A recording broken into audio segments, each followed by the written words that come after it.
You believe the story for years. Work hard, save what's left, and the rest sorts itself out. Nobody tells you the rest is a lie until your paycheck changes and the plan you had for $50,000 stops working at $100,000. And the plan you had for $100,000 falls apart the moment RSUs show up on a pay stub. Same discipline, different math. Nobody warns you the moves have to change every time the number does. You just find out the hard way, usually standing somewhere ordinary, holding something small, a debit card, a total on a screen, $47.12 you didn't expect to think twice about. Chest tight, line moving behind you. This is where it actually starts. Level 1, $50,000. Debt, match, first Roth. The card goes through, barely. You don't check the balance until you're back in the car, engine off, groceries sweating in the passenger seat. $211 left until Friday. You're 24, a year out of a state school in San Marcos, working phones for an insurance company from a cubicle that smells like burnt coffee. $50,000 a year sounds like a number that should fix things. After taxes, it's $3,400 a month, and Texas doesn't take a state cut, so this is already the good version of the math. Your coworker Dana leans over the partition that afternoon, phone out, showing you a pair of boots she just bought in 4 easy payments. No interest, she says, just 4 payments of $40. You nod like that's nothing, but you've already got 2 of those running, a couch, a phone case that cost more than it should have, and something in your stomach does the arithmetic Dana isn't doing. 4 payments here, 4 payments there, and suddenly you're carrying debt that never once felt like debt, because it never once felt like a decision. You go home and write it down. Every balance, every due date, every app promising you flexibility. It's less than you feared and more than you wanted. The average household in America is sitting on more than $9,000 of credit card debt this year, and you're not there, but you can see the road that leads to it, and you decide tonight is the night you stop walking down it. You pick the smallest balance and kill it first, then the next, treating your own paycheck like it owes you an apology. The following week, HR sends an email you'd normally ignore.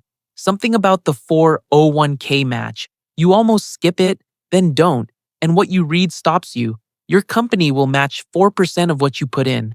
On your salary, that's $2,000 a year, appearing out of nowhere for doing nothing but asking. You've never been handed free money before. You set your contribution that night from your phone in bed, and it feels smaller than it is. Then comes the account you're almost embarrassed to open. A high-yield savings account, just for emergencies, just for the version of you that gets a flat tire or a $400 dental bill you didn't see coming. You don't aim for 6 months of expenses. You aim for one. 1 month, $3,400, sitting there doing nothing but existing, which is the whole point. The Roth IRA comes last, and it comes quietly. $7,500 a year is the limit if you're under 50, and you're nowhere close to maxing it. But $200 a month, started now at 24, is doing something your future self will never fully understand how to thank you for. At the mall that weekend, you find yourself in front of a rack of Lululemon Align leggings, the soft kind, the kind Dana already owns 2 pairs of. You pick them up, you put them back. Nobody sees you do it. Nobody claps. You go home and set up one more transfer. $50, automatic, gone before you can miss it. And for the first time all month, the number in your account isn't the only thing keeping you up at night. Level 2, $100,000. Automate, HSA, know your number. 6 years pass the way they always do, slowly while you're in them, fast when you look back. You're 30 now, still in Austin, but 4 miles east in a building with a gym you use twice a month and a rooftop you've used once. You left the phones years ago for account management at a software company, and the offer letter that got you here had a number on it you used to say out loud just to hear it. $100,000. The direct deposit hits, and it's $6,000, not $3,400. And the first month, you don't know what to do with the extra room. You go to dinner with Priya from the design team, new restaurant on South First, the kind with a wine list instead of a menu of beers, and you don't check the app before you order. That alone feels like a different life. But the number doesn't mean what you thought it would. You look it up one night out of curiosity. The median household income in America right now is a little under $84,000. You're clearing that on your own, and it still doesn't feel like the milestone it was supposed to be. It just feels like enough room to make new mistakes. So you build a system instead of a feeling. You set up what a coworker calls reverse budgeting. The moment your paycheck lands, $900 moves out before you see it, straight into savings and investments. That's 15% gone before it can turn into dinner reservations or a weekend trip you didn't plan for. What's left is what you actually live on, and somehow that's easier than any budget you've ever tried to stick to. Then, Priya mentions something you've never heard of, an HSA, tied to the high-deductible health plan you picked without thinking during open enrollment. You can put up to $4,400 into it this year, and it does something almost nobody explains right. The money goes in tax-free, grows tax-free, and comes out tax-free for medical bills. You max it out, invest it, and start paying small medical costs out of pocket instead, saving every receipt in a folder you now check like it's a lottery ticket, maturing in 30 years. One Sunday, laptop open, you do the math nobody assigned you. You take what you actually spend in a year and multiply it by 25. The number that comes back is bigger than you expected and smaller than you feared. And either way, it's the first time retirement has ever felt like a place instead of a word.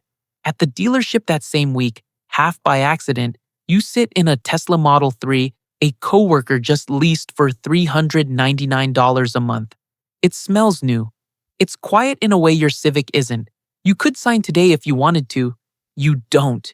You drive home in the Civic, windows down, the number from Sunday still sitting somewhere behind your eyes, and for the first time, you understand that the real work isn't earning more.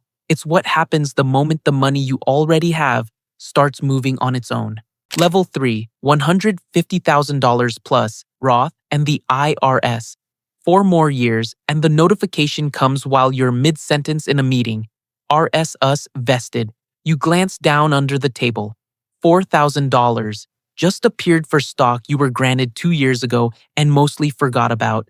You're 34 now, a senior manager, and the promotion came with a base of $165,000 and equity that pushes your total comp past $190,000 in a good quarter. Rent hasn't been the thing that keeps you up at night for years. Something else has taken its place, and you don't have a name for it yet. You find out the name in April, sitting across from Rosalind, the accountant you started using once your taxes got too complicated to trust yourself. She tells you that the RSUs count as income the moment they vest, whether you sell the shares or not. The IRS doesn't care that you never touched the cash. It was income the second it landed, taxed like a paycheck, and you owe more than you set aside. You leave her office with a number in your head you didn't expect to be thinking about in spring. You start paying attention the way you never had to before. Most of your income this year sits inside the 24% federal bracket, brushing up against the next one, and every dollar that spills over into equity pushes you closer to it.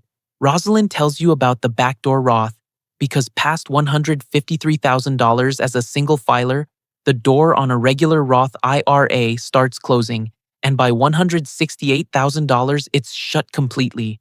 The workaround is almost absurdly simple. Put money into a traditional IRA, then convert it to a Roth days later before it has time to grow. It feels like a loophole. It's legal. You do it anyway, carefully, exactly as she explains. Then, she mentions something your company actually offers, buried in a benefits page you never opened. A mega backdoor Roth. Between your regular 401k and an after-tax account most people don't know exists, you can push up to $72,000 total into retirement savings this year. Not $8,000, not $24,000, $72,000. You sit with that number for a while, the way you once sat with $50,000 feeling impossible in the other direction. The last thing Rosalind says stays with you longest, that too much of your net worth is sitting in your own company's stock, tied to the same RSUs that just complicated your taxes. If one thing goes wrong there, it isn't just your job at risk. It's your future too. You start moving some of it out, spreading it into places that don't share a name with your employer. That weekend, you walk past the turno counter at the mall you used to speed through, and a Rolex date. Just 36 catches the light under glass. You could afford it now. You stand there longer than you mean to, then keep walking because you've started to understand something Dana and Priya haven't had to yet, that at this income, the danger was never the spending.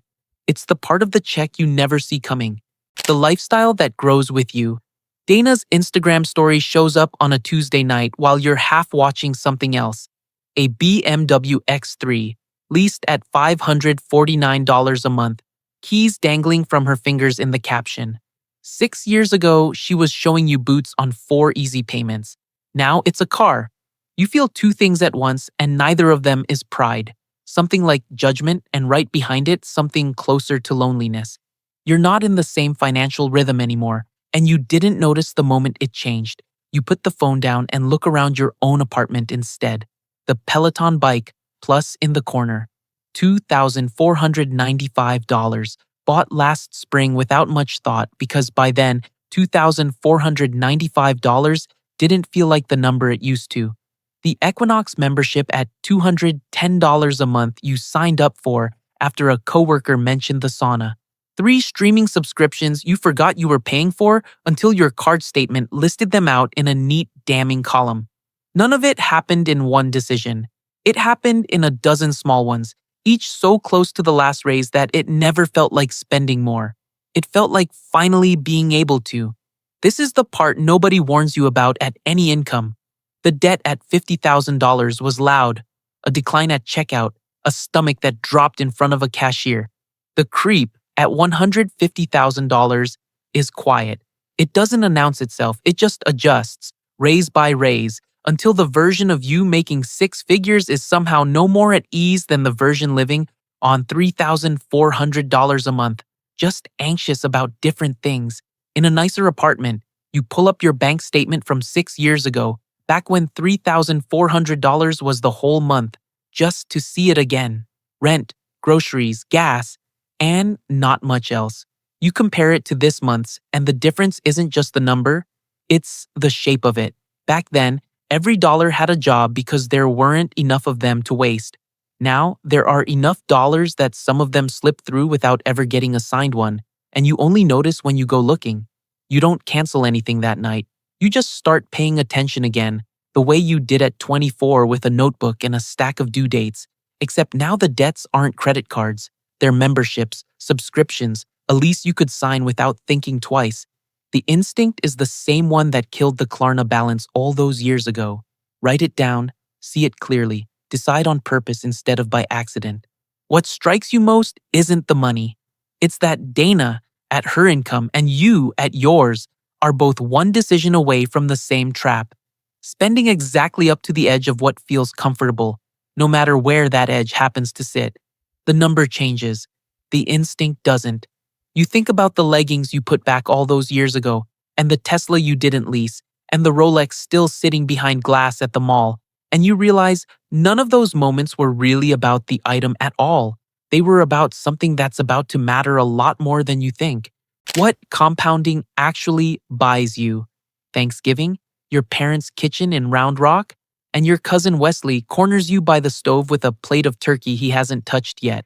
He's 22, just started his first real job, and he wants to know what to actually do with the 401k paperwork sitting unopened in his email.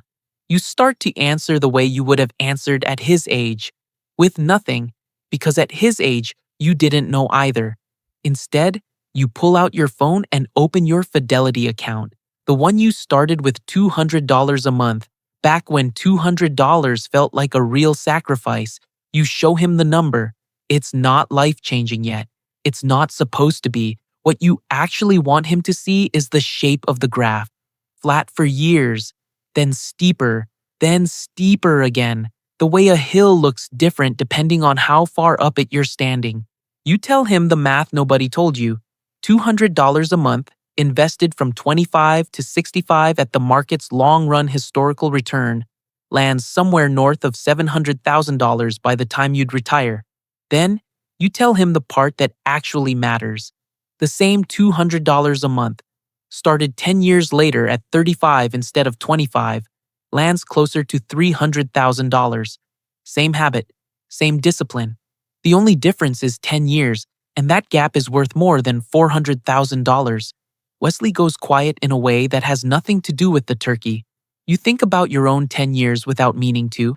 The Roth IRA you opened at 24 with $200 a month you could barely spare.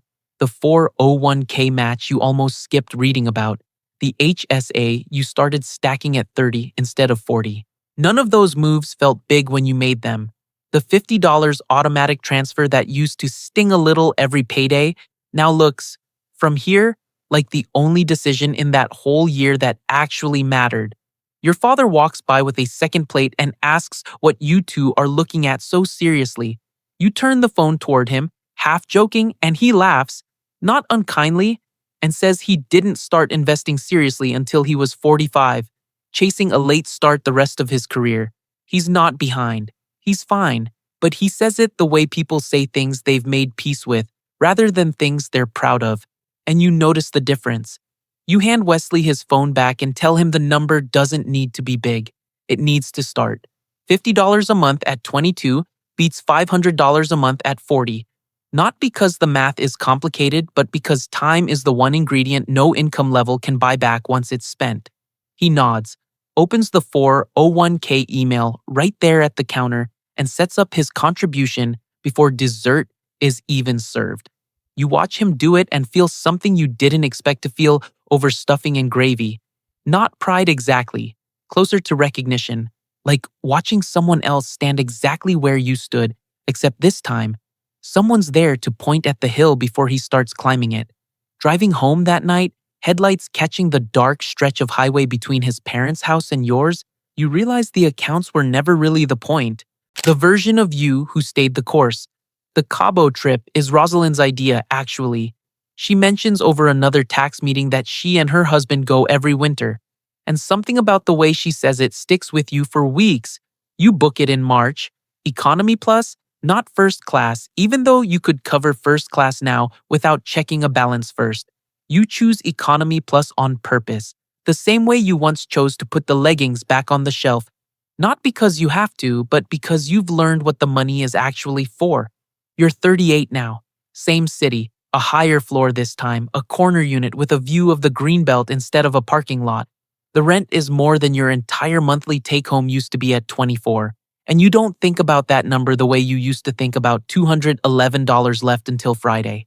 That version of you, standing in the Whole Foods line with a declining card, feels like someone you knew once rather than someone you were, except you remember every detail of it clearly enough to know it was you. At the airport gate, waiting to board, you think about Dana's BMW, still parked somewhere back in Austin, still costing $549 a month whether she drives it or not. You think about the Tesla you didn't lease at 30, and the Rolex Datejust still sitting behind glass at the mall the last time you walked past it, still not yours, and for the first time you notice you don't feel the pull toward any of it. Not because the items got less appealing, because somewhere along the way, the want quietly moved somewhere else. Your phone buzzes. Wesley, texting a screenshot of his own Fidelity account, 6 months in, still small, still just getting started. You write back one line, keep going, you won't feel it for years, and then you will. You mean it more than the casual tone lets on. Boarding starts. You settle into your seat, economy plus, plenty of legroom, a seatback screen you won't use because you'd rather watch the tarmac disappear beneath you. Somewhere below, the version of you at $50,000 is still killing a Klarna balance, one payment at a time. The version at $100,000 is still writing a number down on a Sunday afternoon, not quite believing it's real. The version at $150,000 is still sitting across from an accountant, learning that money changes shape faster than you can plan for it. All three of them got you here, to a seat on a plane you're not stressed about paying for, next to a version of yourself who finally stopped confusing what you can afford with what you actually want. The plane lifts off, and Austin falls away beneath the window, smaller and smaller, until it's just lights. You close your eyes, and for once, the tightness in your chest isn't there. Not because the money solved everything, because somewhere between the checkout line and this seat, you learned the difference between the two things you used to think were the same. The number behind every paycheck. Somewhere over New Mexico, you understand it. Not as a lesson, as a fact your body already knew before your mind caught up. The tightness that used to live in your chest at the checkout line never fully left. It just stopped being about $47.12. It became a spreadsheet, then a tax bracket, then a stock ticker you check less than you used to. Every version of you, the one killing a Klarna balance, the one writing a number on a Sunday, the one sitting across from Rosalind learning what RSUs actually cost, was solving the same problem with different tools. Tomorrow, back in the city, the rent will still be due. The next vesting date will still come with a bill attached. Knowing all of this doesn't make Tuesday easier. It just means you'll recognize it when it arrives and wonder quietly what your number actually looks like.